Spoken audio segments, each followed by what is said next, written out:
Good evening, I'm Vincent McCory. This is Africa 54. Topping our broadcast, Nigerian President Goodluck Jonathan claims that fighters from the terrorist group Boko Haram are being trained at camps in the Middle East run by Islamic State militants.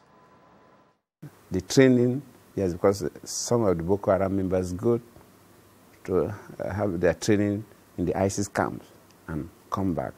So the linkages are known, and it's not just now that we know about the linkages. The president's comments to VOA's Chris Stein in Abuja on Wednesday come just days after Boko Haram's leader publicly pledged allegiance to Islamic State. The Boko Haram insurgency is one of the central issues in Nigeria as Mr. Jonathan runs for re-election. Jonathan said his government's strategy to defeat Boko Haram is broader than a military confrontation. Military option alone does not solve the problem. So we have a total package.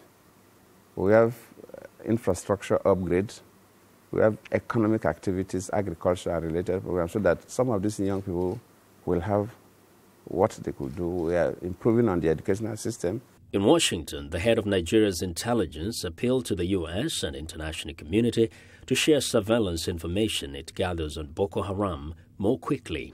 We have to realize that terrorists have very strong networks, and they don't delay in sharing information.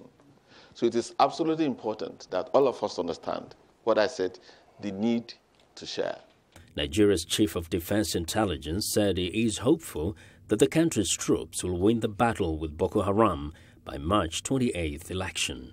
The poll was pushed back 6 weeks because of poor security in the northeast from Boko Haram, which has repeatedly threatened to disrupt the election by intimidating voters.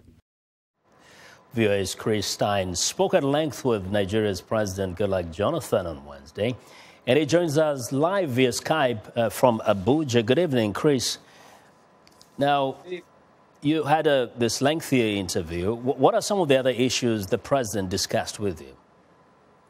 Well, a lot of what we talked about was weapons. I was very curious to know how Nigeria was able to make the gains it has made in the last few weeks, and how much of that was the responsibility of new weapons, how much of it was the help from neighboring countries. So we discussed quite a bit about how Nigeria kind of set out to do that, as well as some of the criticisms that have been heard from the neighboring states about their ability to incur into Nigeria. And the president was forthcoming about that. He told me that he was hesitant to allow too much uncoordinated movement by the foreign troops inside Nigeria, because there needed to be considerations of friendly fire, as well as coordination with the Nigerian military to make sure that all the different forces inside northeast Nigeria were on the same page, and that Nigeria had succeeded after what he said was a pretty lengthy attempt to buy weapons, to finally get those weapons and armaments up to the northeast, and that those are making a big difference for them. Now, Chris, you've been reporting for the last few days celebration by Nigerian military as they claim victory after victory from town to town.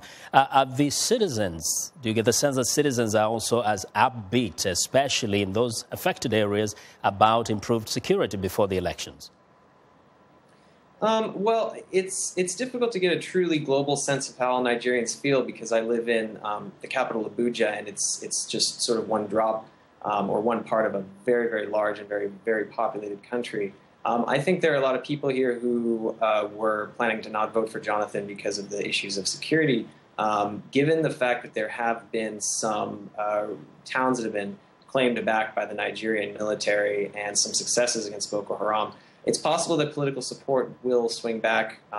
Those who weren't going to vote for President Jonathan will go back to hoping to vote for him. But, it's hard to say for sure how that's going to play out on March 28th.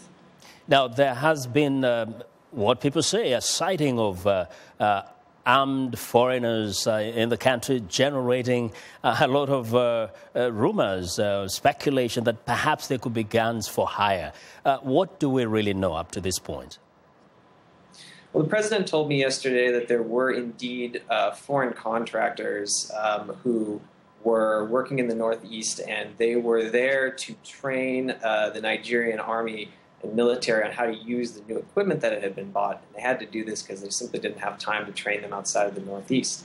I've learned today that these trainers are Ukrainians, South Africans, and even are British as well. And the weapons are from South Africa, Russia, and Ukraine, and were brought recently. Well, Chris, thank you very much for giving us those details. We'll keep watching the developments in Nigeria, and hopefully you join us again very soon. Well, Chris Stein reporting live via Skype from Abuja, Nigeria.